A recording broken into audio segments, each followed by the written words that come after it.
What up? You hear me? Yeah. All right. For all those who watching, I'm Anthony Rose Jr. I'm here with the number one athlete in the country per Rivals, Jacoby Mathews, safety at Ponchatoula, class of 2022. If I left anything, you could add on. You get the spot. All right, for sure.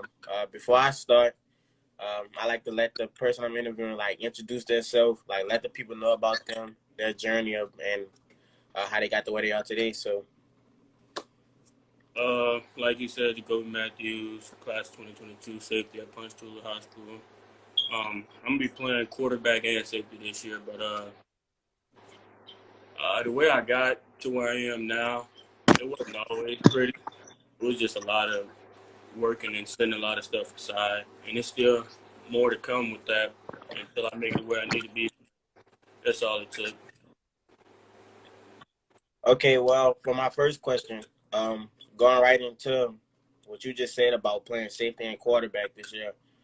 Talk about that adjustment and how you're gonna manage playing both sides.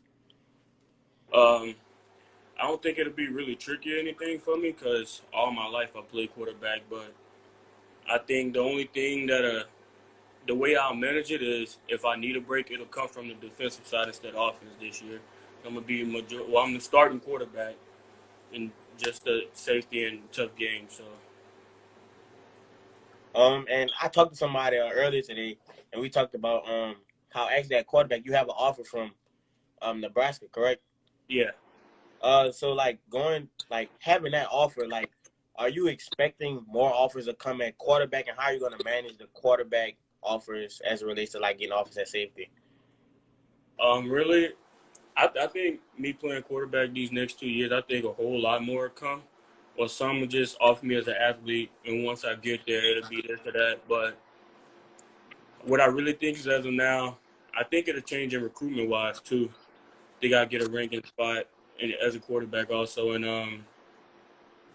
yeah, I don't think a lot about me playing safety will change though, because I still go work out as a safety, but I'm more than sure to change as a quarterback. Would that be something you'd be comfortable playing in college at quarterback? Yeah, I like the ball in my hand every play. I like to be able to control the game. If the game is lost or won, it'll be by me. So Completely understandable.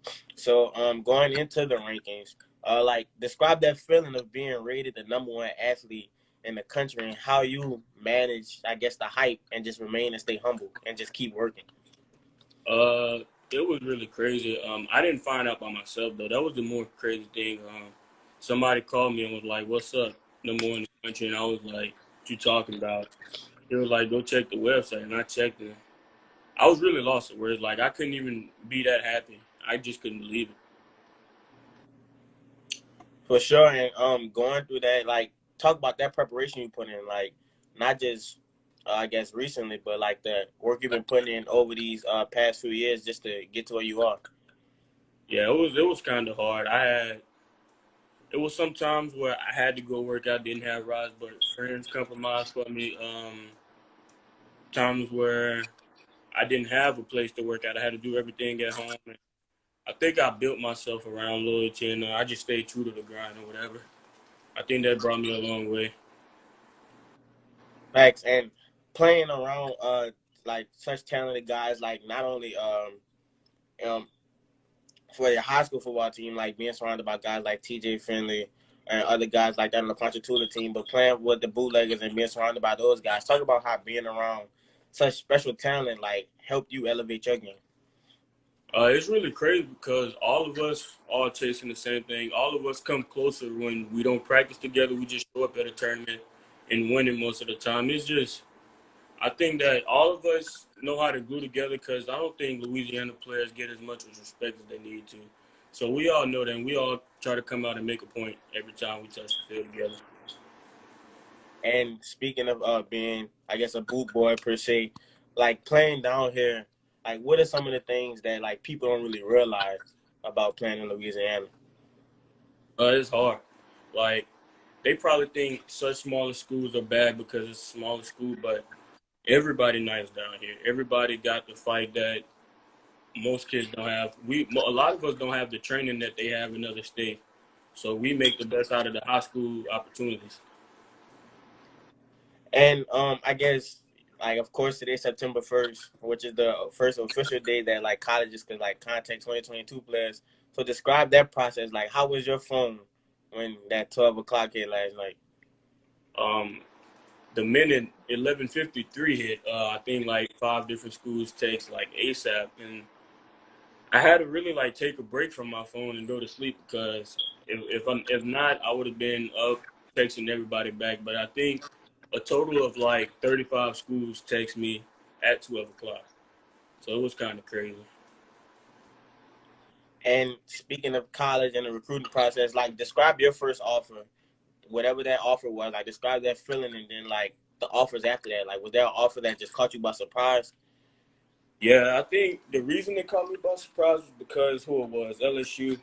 I thought I was just gonna go there and really like just watch a practice, get a feel of being around LSU players, their atmosphere and everything. But the moment I walked in the facility, we're just all watching the quarterbacks or receivers, whatever, and Coach O pulled me to the side and was like, "I want to offer you," and that was my first one. So like, I didn't really know how to take it. I didn't know whether to be happy, like be scared or whatever. But I remember calling my dad and mom at first people I let know, and then after that, it was just I got off my phone. I couldn't even enjoy the rest of my time. I was too busy thinking about what just happened.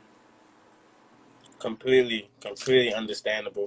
And I mean, going from that point, and like you what 6'2", 6'3", uh, being a primarily defensive back.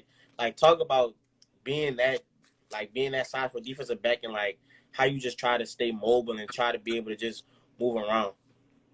Um, I think a lot of tall DBs what they lack is like hip mobility and flexibility in the hips, and so like they change the direction is kind of slow. So one thing I really like to focus on when I'm training is making sure that I'm working on more of dynamic workouts than weights or just focusing on breaking on the ball and stuff. I make sure my hips are right so that I can break different ways or flip different ways and run with smaller receivers or what. So And speaking of training, you train with AB and QB mechanics. So as far as that relates to AB, like talk about that work y'all put in, and how does that help you become a better player? when I'm working with AB, it's everybody in Louisiana, like everybody up north, the New Orleans area. They all got the same thing I'm working for, and so like I think that competition pushed me to be better than being around the average kid. Great point. Let's see. Do I have any more questions? I guess if you could describe your game and when people watching you, like, what can they expect to see? Really, I wouldn't say one thing, but I would want to say the playmaking ability. Whether it's coming from across the field to make a tackle or an interception or just running from across the field on the other side, I think they're really enjoying watching the playmaking I do. And if there is one thing that you feel like you would need to improve on your game, like, what would that be? I think it'll still be my change of direction as a DB. Gotcha. And I guess for my last question, like, we talked about LSU, and then you said a lot of schools were hitting you up last night, but like, what schools are pursuing you the hardest? Mississippi State, LSU, Arkansas, Michigan State, and Texas, the hardest. And like, how are those connections been with like those different programs? One thing that really stood out to me is like it's almost every position coach from both sides of the ball that are reaching out to me, letting me know that I'm really wanted. They've been waiting to get the chance to communicate with me, but do it right, so they waited to this day. But I think that stands out a lot, and it shows a lot in the school. And when I guess for years to come, like when people hear the name Jacoby Mathews, like, what do you want them to think of when they hear that name? Uh,